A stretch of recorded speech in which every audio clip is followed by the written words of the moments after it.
Karl Dönitz, Hitler's ruthless naval commander. He was the mastermind. His U-boats claimed thousands of lives. There must have been few things more frightening than being hunted by one of these things. He was a fanatical Nazi who would do anything.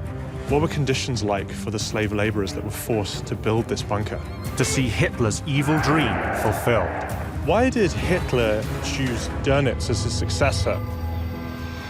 Most people from my generation don't understand how over 70 years ago, a small group of Nazis could start a war that killed 60 million people. I want to find out, and to help me, I'm going to use playing cards. Today, they're used by both the military and law enforcement to help identify their targets. But nobody has ever put together a pack of cards for the most notorious group of killers in history. Working with experts, I want to know where each of these Nazis rank in the hierarchy of evil. My name is James Ellis. This is Hitler's Most Wanted. In many ways, I feel that Dönitz is the physical embodiment of the classic question, when and how someone who's in the armed forces becomes a war criminal. Guy, how do we decide when that line has actually been crossed? The answer is very straightforward. You break the rules of war. Of course, it often sounds silly that there should be, rules for warfare. But no, there are rules. The big question we have to ask about Dönitz is whether he actually broke these rules of war. Matt, I think this calls out for a question here, that if you're in the armed forces, killing is an integral part of your business. How does that affect your morality? To some extent, I think this is a larger question, beyond just the war criminals we're talking about. The question is, how does morality change in times of war? How does warfare alter one's morality? Anthony, why do so many people who are in the know about Dönitz's actions during the Second World War still try to present him as just a sailor following orders? The idea of the clean military has long been a powerful myth, and it's easy to understand why. People want to say that, sure, the regime was criminal, it launched wars of aggression, but the soldiers and the sailors who served were honorable. In the case of the German military in World War II, this is largely a myth, and it's a myth that Dönitz's reputation has benefited from. He also shaped his legacy and his reputation to benefit from that myth. Based on that, how do you value Dönitz's actions? I think you have to go to Germany and see the way his legacy is presented and contested.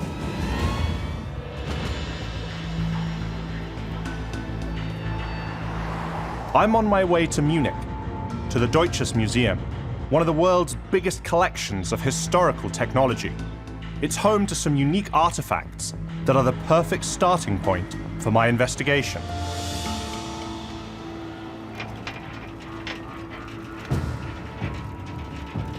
Carla, hi. Hi. So this is it? Yeah. Carola Dolka is the curator of computer sciences and cryptology here. There it is. Yeah, that's the Enigma. The naval Enigma. It's an Enigma machine, the infamous Nazi encoding device for sending top-secret messages. Wow. So I've never got this close to one of these things before. The Nazis used Enigmas like this one to radio coded orders to their U-boats in the Atlantic and coordinate their attacks on Allied ships. So how did the Navy and the U-boats use this machine to communicate with each other? The one who uses the Enigma always has to type the message to encrypt it or decrypt it. So when you type an X, maybe you get a T. But when you type the X again, it will not be a T again, but maybe an F or something else. During the Atlantic War, the German commander in charge of issuing those orders was Admiral Karl Dönitz. Dönitz was a German naval officer. He was the driving force behind building up the German U-boat fleet. Dönitz masterminded Nazi Germany's submarine warfare. It was he who realized quite how effective submarines would be in essentially blockading Britain and starving her of vital supplies from Canada and the United States. Dönitz survived the war and was arrested by the Allies, who put him on trial alongside 21 other prominent Nazis at Nuremberg. He was indicted on 3 counts, including multiple conspiracy charges, waging a war of aggression, and committing crimes against the internationally recognized laws of war. I'll give you one more opportunity of answering my question. Ja, das weiß ich nicht. Dönitz was absolutely defiant at Nuremberg. He thought that he was simply a senior armed forces officer who had just been doing his job. He was just a sailor. He's not very well known among the general public. When people have heard of Dönitz, there's a tendency to think of him as an apolitical career military man rather than somebody involved in war crimes. But if he really was just an officer following orders as he claimed, then why was he tried as a war criminal alongside top Nazis like Hermann Goering? Who exactly was Hitler's Star Admiral? My search for an answer begins with this. It's a U-1 submarine, the German Navy's very first model, and the standard training vessel when a young Karl Dönitz joined the U-boat Corps during the First World War. So this is obviously the engine room. These things are definitely not built for people my height. Just imagine how hot it would have been. So claustrophobic. And loud, too. You have to remember that U-boats and submarines were a relatively new form of warfare. You were hiding under the waves, popping up, destroying things, and then slipping away into the deeps and the darkness. This is the torpedo room, the business end of the U-boat. During World War I, Dönitz became convinced that the submarine was essential to future naval battles. He wasn't as interested in surface ships as he was in submarines, and he began thinking about how to build up Germany's submarine fleet. Dönitz's U-boat was sunk by the Allies in the Mediterranean in 1918. He survived and saw the end of the war in a British POW camp. Dönitz spent a year there, fuming over Germany's defeat and drawing up new submarine tactics to beat the Allies if the chance ever came again. He's preparing for wars and battles that he wants to fight. He wants to get in amongst the thick of it again, and he wants to give the Allies a real hammering. Dönitz was dreaming of the day Germany's U-boat corps would return and redeem itself in battle. This is the Laber Naval Memorial, just outside the city of Kiel on Germany's north coast. Wow, I'm amazed at the size of this thing.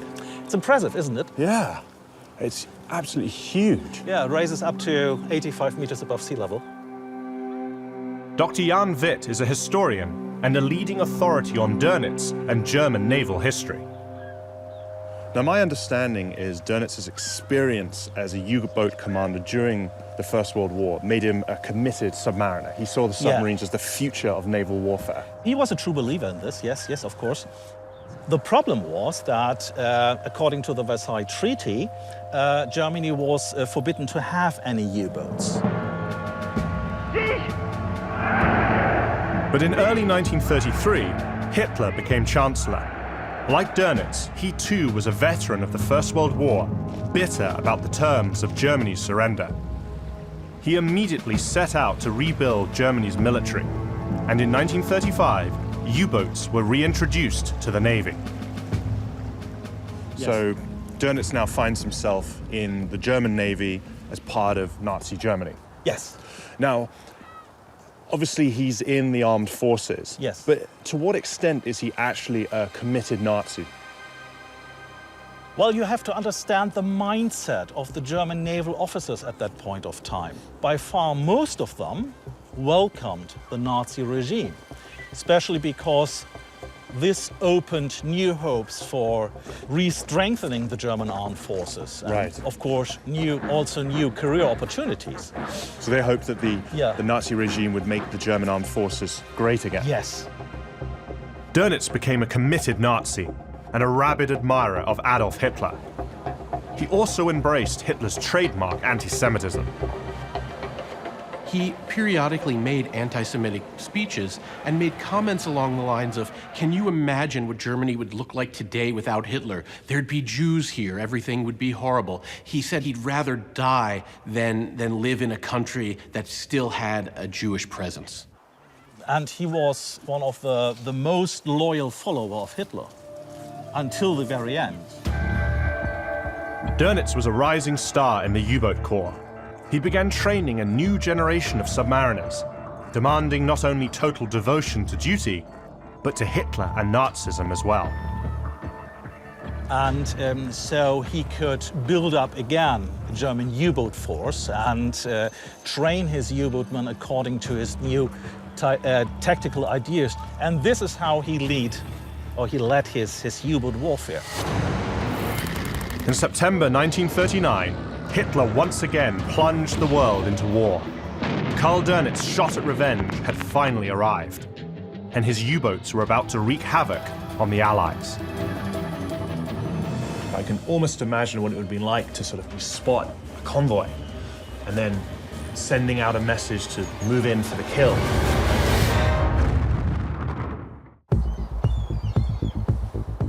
I'm on a mission to determine where Nazi submarine commander Karl Dönitz ranks in Hitler's hierarchy of evil.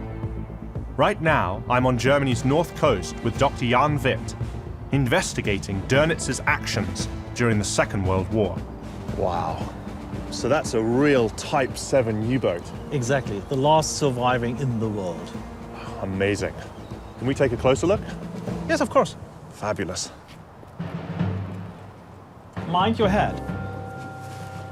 I would definitely be too tall for a U-boat crewman.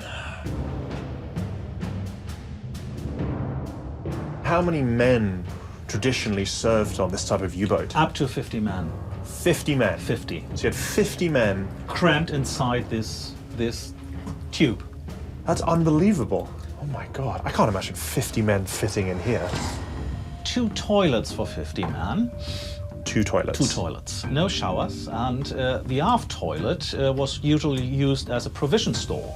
So it was basically 1 toilet for 50 men. So, I mean, it must have smelt disgusting in here. Yes. Wow. U-boat crews endured these cramped conditions for months at a time as they prowled the North Atlantic. So this is the radio room?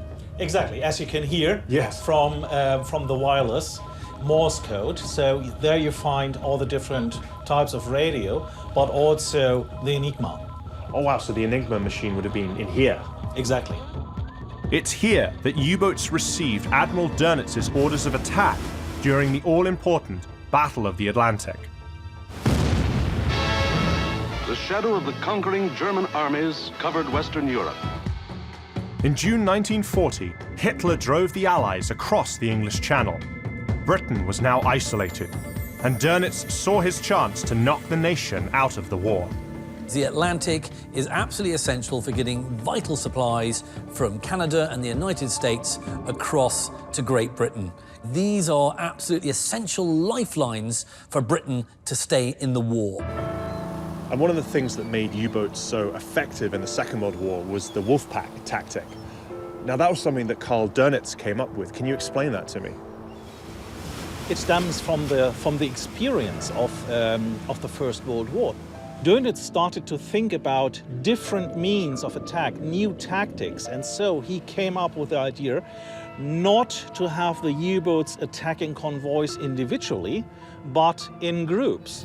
August 8, 1940, the German war machine opened the Battle of Britain with an all-out assault on coastal shipping, on the convoys that were keeping beleaguered England alive.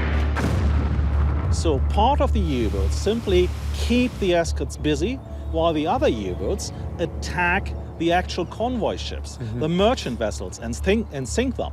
This was very, very effective, especially in the first stages of war, when the British had not enough escorts available. By firing on unarmed merchant ships, Dönitz was engaging in a taboo tactic known as unrestricted submarine warfare. Dutch tanker, British tanker. Again and again the torpedoes struck. Unrestricted submarine warfare is essentially a tactic by which you are going to torpedo any ship that basically comes within your periscope. It doesn't matter whether you target a neutral merchant ship. If that's sailing across the Atlantic to give some supplies to the United Kingdom, then that's a valid target. That's a crime. Winston Churchill famously observed that actually, if the Allies had lost the Battle of the Atlantic, they probably would have lost the Second World War. Dönitz seemed willing to do anything to achieve victory, even if it meant killing unarmed civilians by the thousands. Many believe that the perfect soldier may be somebody who has, say, loose moral codes. Certainly that type of individual might be very good at doing the dirty work, at being able to undertake the types of actions that would cause moral and ethical repercussions for other individuals. There must have been few things more frightening in the Second World War than being hunted by one of these things. I think so, yes. Imagine yourself standing on a merchant vessel in a dark night and a stormy night, and your vessel gets torpedoed. You go down and you have to go to a raft or into a lifeboat. And, well, I think the first thing is you're done for. That's it, the end of your life. Dönitz's U-boats continued to wreak havoc on Allied supply convoys into early 1941. But their dominance was about to end. There are essentially three ways in which the tide turns against Dönitz and his U-boat campaign.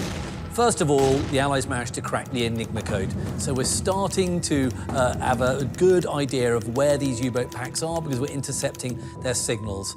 Secondly, there's another massive technological advance called ASDIC, in which you can start actually pinpointing the U-boats under the water with a form of radar and then just drop depth charges on them and just blow them up.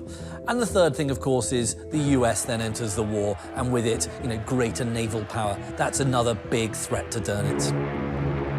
The longer the war went, the better the defenses became, and the more refined that the anti-U-boat tactics became, and new weapons were introduced. The role of these U-boats more and more changed from being the hunters to being the hunted. Right. The results were devastating for Dönitz's U-boat corps. The casualty rates amongst U-boat crews is enormous. It's 75%.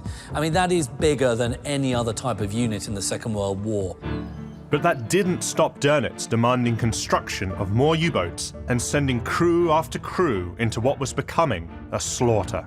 I can't think of a much more unpleasant death than being on the receiving end of an Allied depth charge attack when I'm in a U-boat. You must have felt entombed and helpless, knowing at any time that hull could crack and the North Atlantic could just pour into your U-boat and you're going to be drowned with all your mates. It must have been horrific. Karl Dönitz's ruthlessness on the high seas is well documented. But he committed a host of other atrocities that are far less known. Passiert, und selbst nach der Kapitulation hat es noch solche Hinrichtungen gegeben. I'm on a mission to find out where Nazi submarine commander Karl Dönitz ranks in Hitler's hierarchy of evil. So far, I've seen how he embraced Nazism and unleashed his U-boat Wolfpacks in an attempt to starve Britain. Now I've come to Hamburg to investigate another side of Dönitz's cruelty. Where are you taking me? James, ich führe... René Sinenko is a historian and an expert in Nazi recruiting during the Second World War. Das ist das sogenannte Deserteursdenkmal. Also der Gedenkort für die Deserteure der Wehrmacht und andere Opfer der NS-Militärjustiz. Das ist der offizielle Titel, James, yes? You must read from the opposite side. So we have to go inside to read the text here? Yes. Okay, let's go inside then. As long as there has been war, there have been deserters. There have been people who literally desert their post, flee, and refuse to continue to fight in the war that they're supposed to fight in. What makes desertion stand out in the case of Nazi Germany is the fact that desertion takes on a much clearer moral character when it's a matter of refusing to participate in a war of aggression, in a war of genocide. What would have happened if you were caught deserting from the German armed forces in the Second World War? Deserteure im Zweiten Weltkrieg wurden bei der Fahnenflucht, wenn sie verhaftet worden sind, vor ein Kriegsgericht gestellt und verurteilt. Wenn sie Glück hatten, sind sie mit einigen Monaten Haft, Militärhaft davongekommen, aber Viele, viele Tausend von ihnen sind zum Tode verurteilt worden. Auch hier in Hamburg. Wir haben insgesamt 226 Namen von Soldaten, die hier in Hamburg am Höldigbaum, Schießplatz Höldigbaum, hingerichtet worden sind. Aber wahrscheinlich waren es wesentlich mehr. How did Karl Dönitz view and treat deserters? Ja, du weißt ja, dass Dönitz war der Nachfolger von Hitler, nachdem Hitler Selbstmord, Suizid begangen hat. Er war oberster Befehlshaber der Wehrmacht, nicht nur der Marine, sondern auch der Wehrmacht. Und hat noch in den letzten Kriegstagen viele Deserteure oder viele Fahnenflüchtige, die zum Tode verurteilt worden sind, musste er als oberster Kriegsherr das Todesurteil bestätigen. Das heißt, es sind noch eine Anzahl von Deserteuren wegen Dönitz seiner Bestätigung hingerichtet worden. Hitler had issued guidelines for the punishment of desertion, and these guidelines saw some mitigating circumstances. If you deserted out of youthful foolishness, there were ways that you could escape the death penalty. But for Dönitz, this wasn't true at all, and he issued a competing ordinance that called for the death penalty in every case of desertion. Obwohl der Krieg schon fast zu Ende war und in einigen Fällen war die Kapitulation schon passiert, und selbst nach der Kapitulation hat es noch solche Hinrichtungen gegeben. Dönitz war also ein Scharfmacher, ein Durchhaltegeneral, der unbedingt wollte, dass der Krieg in den Gleisen, so wie Adolf Hitler das befohlen hat, zu Ende geführt wird. Das heißt, auch Dönitz selbst hat aus dem Krieg nichts gelernt. Und deshalb sehe ich Dönitz natürlich als Kriegsverbrecher, der er war, sehr, sehr kritisch. But back in 1946, the question of whether Dönitz was a criminal in the eyes of the law had yet to be resolved. That was the job of the International Military Tribunal at the Nuremberg trials. During the proceedings, the prosecution confronted Dönitz with a damning piece of evidence about Nazi treatment of Allied commandos caught behind German lines.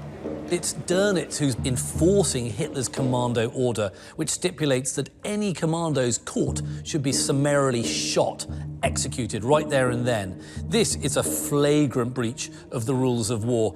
I asked you yesterday about the secrecy standard of the original Führer order that the shooting of uniformed prisoners acting on military orders must be carried out even after they have surrendered voluntarily and asked for pardon. Most sides accept the fact that if you aren't wearing your uniform and you're spying, then basically you deserve to be executed. But commandos? No, commandos are special troops, but they're still just regular troops in uniforms fighting, under the rules of war. Hitler doesn't like them, Dönitz doesn't like them, and he's happy to help them get executed. Do you agree that that is a reason for giving top secrecy to this document? Ja, das weiß ich nicht. Das kann ich nicht sagen, weil ich diesen Kommandobefehl nicht herausgegeben habe. I'll give you one more opportunity of answering my question. Will you answer it or won't you? Ja, das will ich tun. Ich halte das für möglich, zumal der Jurist hier dieser Ansicht ist. Ob das stimmt, weiß ich nicht, weil ich den Befehl nicht herausgegeben habe. Dönitz has got problems when it comes to defending himself because it's Dönitz who's behind enforcing Hitler's commando order. We hear a lot about the fact that they were just following orders. That also happens to be one of the primary ways in which you can use justification to try to reduce the cognitive dissonance that you may be experiencing inside. There is some evidence there that they do have some recognition that what they were doing was in fact wrong, or else they wouldn't need the justification in the first place. But the prosecution wasn't finished with Dönitz yet. They had even more shocking evidence for the court. They accused him of using slaves. 12,000 concentration camp prisoners will be employed in the shipyards as additional labor. Now that is your document. May we take it that you were familiar with the fact of the existence of concentration camps. Das habe ich auch nie I geleugnet. have never denied it. And do we have any idea how many forced laborers lost their lives building this thing? I think about 1,600 victims. My mission to determine where Nazi naval commander Karl Dönitz ranks in Hitler's hierarchy of evil has brought me to the German town of Rechem, near the North Sea coast. Home to this massive concrete bunker called the Valentin submarine pens. What part of the bunker are we in here? We are now at the end of the whole production line. This place was meant to produce submarines on a kind of assembly line. And the last Dr. Markus Meyer is a historian and an expert in Nazi naval history. This place is absolutely ginormous. I'm still trying to get my head around how big it is. Why did they build this? They wanted to build submarines, and they needed a kind of place that was protected from Allied airstrikes. And so they decided to build this huge construction, which should have been bomb-proof, against the biggest bombs they had at that time. By early 1943, the tide of war had turned against the Nazis. Allied bombers were attacking German industrial centers day and night, threatening to shut down arms production. Hitler was looking for anything that could help him strike back. Karl Dönitz was convinced he had the answer, in the form of the powerful new Type 21 submarine. The Type 21 was an attempt to try and take out as many Allied vessels as possible. Exactly. Dönitz was responsible for this project. This was the most important project of the German Navy at that time. And Dönitz was convinced that the Type 21 would win the war, basically, and to sink more ship space than the Allies could rebuild. But to build the Type 21s, he needed a factory safe from the relentless Allied air raids. Dönitz needed a place like this. How big actually is this structure? About 419 meters long. It covers a ground about 5 soccer grounds. We have walls at the moment at about 4.60 meters, and the roof would have been brought to 7 meters. So the walls are 4.5 meters thick? Exactly, and that should have been thick enough to protect the whole production process against airstrikes. Building a structure on this scale called for a massive labor force. But the vast majority of German men were needed for the war effort. So the Nazis found another way. The key thing about the Valentin bunker is that it was constructed using massive numbers of slave laborers. They were concentration camp prisoners, mainly Soviets and Poles, along with Italian POWs and French conscripts, all shipped to Rechem and forced at gunpoint to build the Valentin submarine pen. 12,000 concentration camp prisoners will be employed in the shipyards as additional labor. Now that is your document. Dönitz used slaves. I think it's a real measure of Dönitz's brutality and, frankly, evil that he's requesting 12,000 slaves. What were conditions like for the slave laborers that were forced to build this bunker? Very bad. They had nearly nothing to eat. The average weight of a prisoner at that time was about 45 kilograms. So say they suffered from having nothing to eat and nothing to drink. They had to do very hard work, carrying sacks of cement about 50 kilograms, so more than their own weight. They were forced to work very quickly. They were heavily guarded. There was nearly no possibility to take a break, just a short break. So it was working nearly 12 hours a day. And after that, you had the life in the camps. also guarded, also bad conditions when it comes to what beds you get and what kind of hygiene standards you have. There were nearly no standards for hygiene. And do we have any idea how many forced laborers lost their lives building this thing? We are talking about 1,600 victims during the 2 years. If they had managed to finish this bunker and the facilities inside it, would that have changed anything? From, I think, autumn 42 on, that was impossible. The Germans could have built boat after boat after boat, but the Americans and the Canadians were faster. So the idea to sink more ship space than the Allies could rebuild was a fantasy. Everything about Dönitz's actions towards the end of the war shows that he was a much more fanatical Nazi than was previously suspected. He was fighting to the bitter end. But before that end, Karl Dönitz would receive a shocking and totally unexpected promotion. Why did Hitler choose Dönitz as his successor? I'm on a journey to find out where Nazi naval commander Karl Dönitz ranks in Hitler's hierarchy of evil. On May 1st, 1945, millions of war-weary Germans tuned in to hear an unfamiliar voice deliver some momentous news. Unser Führer Adolf Hitler ist gefallen. Der Führer hat mich zu seinem Nachfolger bestimmt. He was Hitler's hand-picked successor as head of state, not as Führer, but as Reichspräsident, or President of the Reich. It's quite a surprising choice. You would have thought that someone like Himmler or Goering or some of these other far more sort of kind of big Nazi political names would have taken that job.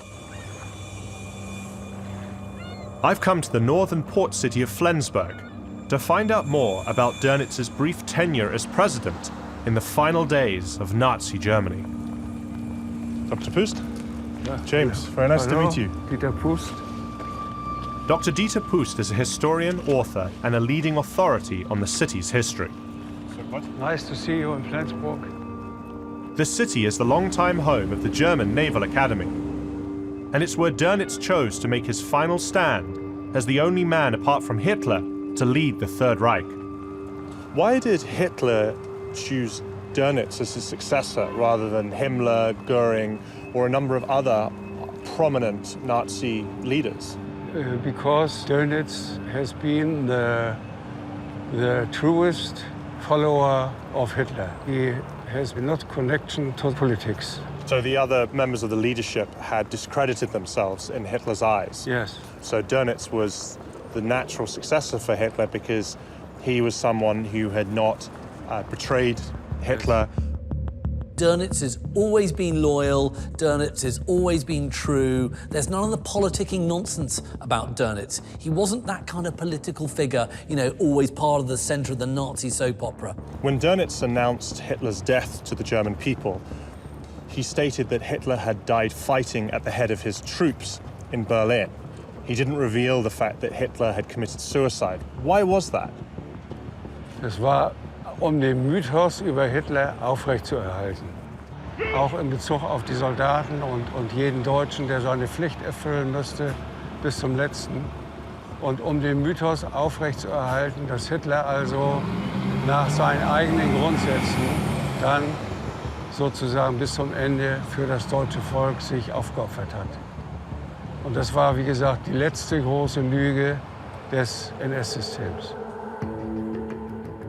Dönitz was unfailingly loyal. In Hitler's political testament, when he entrusts Dönitz with the position of President of the Reich, he says that Dönitz should carry out the military struggle using all means available. By this time, Berlin was in ruins, and the once mighty Wehrmacht had been reduced to a few scattered pockets of resistance. Their war was utterly lost. Nonetheless, Dönitz ordered German troops facing the Soviets to stand and fight. So where are you taking me now? Ja, wir sind auf dem Weg zu einer besonderen Station hier in Flensburg. Und zwar dem Ort, an dem Dönitz zuletzt hier in der Stadt gewesen ist. All right, let's go in.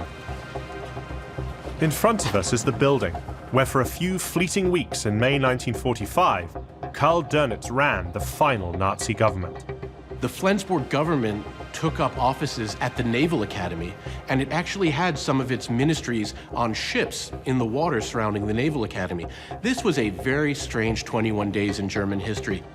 Stranger still was Dönitz's plan to save the crumbling Reich. It's a measure of how actually detached the Nazi leadership, and in particular Dönitz, was from the realities of the situation, that he calls upon the Western allies to team up with the remnants of the Nazi forces to actually prosecute a war against the Soviet Union. Hat zunächst versucht, Waffenstillstandsverhandlungen zu führen mit den Westmächten, mit dem Argument, in Zukunft würde der Feind aller, der Sowjetkommunismus sein im Osten. Und darauf sind aber die Alliierten nicht eingegangen. So the Allies were going to keep fighting Germany until they committed to an agreement of unconditional surrender. Yes. From Allied headquarters aboard the Patria at Flensburg, North Germany, orders go out for the arrest of the last top Nazi. Having run out of options, Dönitz announced Germany's unconditional surrender on May 7th, 1945. The war in Europe was over. Now the Führer of the beaten Third Reich, Grand Admiral Dönitz himself, comes out under Allied arrest. He walks through a tunnel in the Flensburg compound to imprisonment. Und von hier aus erfolgte dann die Überführung der prominenten Gefangenen zum Flugplatz Schäferhaus. Und von dort erfolgte dann die Überführung zunächst nach Niedersachsen und dann schließlich nach Nürnberg zum Nürnberger Prozess. So you're telling me that after Dönitz was arrested, he would have stood right where I'm standing here? Ja. Wow. Hat sich dann noch beschwert, dass nicht richtig als Militär in Uniform und so weiter zur Kenntnis genommen wurde von den Alliierten, die ihn dann abgeführt haben. And he stood here when it had all ended for him, that he had been arrested, his time as the leader of Germany was over, and after this moment it was really just a short while before he was going to stand trial at Nuremberg. Dönitz est inculpé des crimes faits par les premiers, deuxième et troisième chefs de l'acte d'accusation. On October 15th, 1946, after nearly a year of testimony, the Nuremberg verdicts were read, and Karl Dönitz learned his fate. Dönitz was indicted on 3 counts: conspiracy to commit crimes against peace, waging a war of aggression, and crimes against the laws of war. He was found not guilty on the first count, but convicted on the second 2. Dönitz was found guilty of committing heinous war crimes, but while many of his fellow Nazis were sentenced to hang, he received just 10 years imprisonment.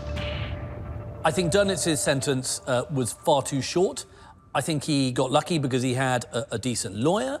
And what's very difficult when you're prosecuting a man like Dönitz is that if you start accusing him of waging unrestricted submarine warfare, then you better be sure that your own side hasn't done the same thing. And Dönitz's lawyer had actually got an affidavit from the US naval commander Nimitz to say that he too had engaged in a similar type of warfare.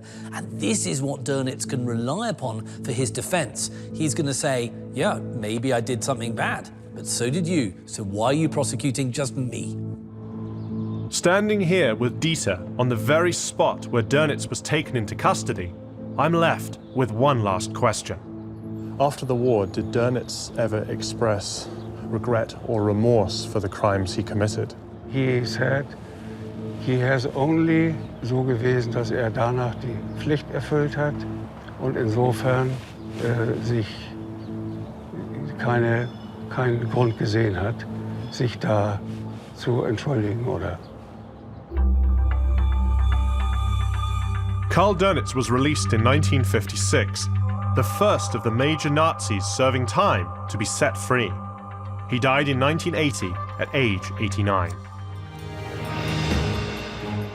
Now it's time to find out where Dönitz ranks in Hitler's Most Wanted. He is up to his neck in crimes against humanity. My journey has given me new insight into Karl Dönitz's fanatical belief in Hitler and Nazism, and revealed the truth about his use of slave labor in a pointless attempt to prolong the war. It's also demonstrated his complete lack of any remorse. Now it's time for us to decide where he should sit in the hierarchy of evil. Using our unique system of playing cards, I want to determine where Karl Dönitz ranks in Hitler's Most Wanted. At Nuremberg, Dönitz is sentenced to 10 years in prison. Do you think that's fair for his actions during the Second World War? No, I think it's pitiful. There were submarines operating with utmost ruthlessness against merchant shipping. Many innocent men, women and children were sent to their deaths by Dönitz's men on his orders. So, as far as I'm concerned, he is up to his neck in crimes against humanity. The place that I went to that had the biggest impact on me was the Valentin U-boat bunker. This was a structure that was built under Dönitz's orders by slave labor, and construction started at a time when the war was already unwinnable for Nazi Germany. What the building of that bunker shows is that you really can't separate the military and what it did from the human rights violations and other atrocities of the Nazi state. It's a U-boat bunker. It's built with slave labor. Dönitz has unclean hands in the crimes of the Third Reich, and you see it in the building of that bunker.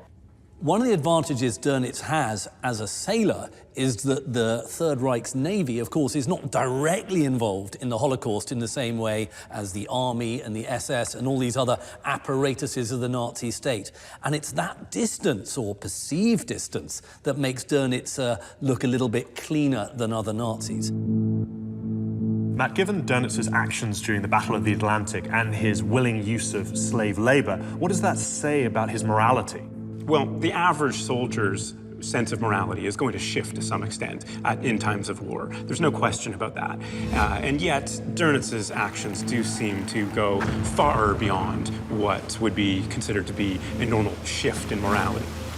His behaviors are certainly immoral. And that relatively light sentence had a detrimental effect on the process of reckoning in post-war Germany, because it allowed Dönitz to retire and to write his memoirs and to peddle his narrative of who he was and what he did. Well, that seems to be evidence of a denial of responsibility. And that is a feature of some individuals who have committed atrocious crimes. In fact, they'll often see themselves as the victim for having been locked up. Absolutely, and I think that one of the problems that Nuremberg had is that there were some Allied commanders who had committed probably very similar crimes to those committed by Dönitz, and that's why the tribunal went a little bit more easily on him than it actually should have done. So what I'd like to do now is come to a conclusion as to where you think Dönitz ranks in the hierarchy of evil. Anthony, what are your thoughts? Being an admiral and being Hitler's successor as head of state aren't things to dismiss. At the same time, I don't think Dönitz was anywhere near as central to the atrocities committed by the Nazi state as some of the other people we've discussed here. So I rank him number 26. Guy, what are your thoughts? Well, I think that Dönitz, in a normal war, quote unquote, and if he had worked for a normal regime, quote unquote, and done the actions he had done, would be a major war criminal. I'll put him straight into the top 10. But there are so many other players in the Nazi pantheon who are a lot worse than him. So I'm going to go about 24. Okay, and Matt? I'm going to largely agree with my historian colleagues here. I would rank him at 25. So it's interesting, the three of you basically have come to an almost unanimous conclusion about where he should rank in the mid-20s. Matt, I have to agree with you. I think 25 is where he should be ranked. He's therefore the 8 of spades. Karl Dönitz was a fanatical Nazi whose tactics and orders claimed thousands of innocent lives. As Hitler's successor, he tried to prolong the war. For that, he ranks 25th among Hitler's most wanted.